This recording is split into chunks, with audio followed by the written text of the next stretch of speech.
So you're hosting Thanksgiving dinner and you want to make a smoked turkey. Well, this is the recipe for you. It's easy, delicious, and will leave your guests asking for seconds. Follow these 7 simple steps. 1.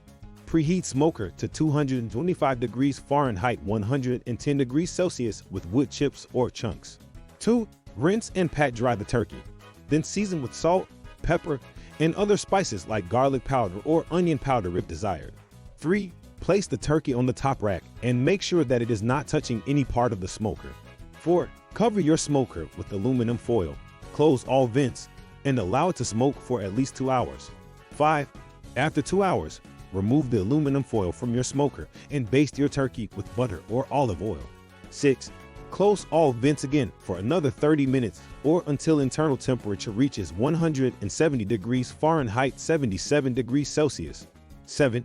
Remove from smoker, cover in salt, pepper, thyme leaves, and fresh garlic cloves. And there you have it. Let us know in the comments how you will be smoking your turkey.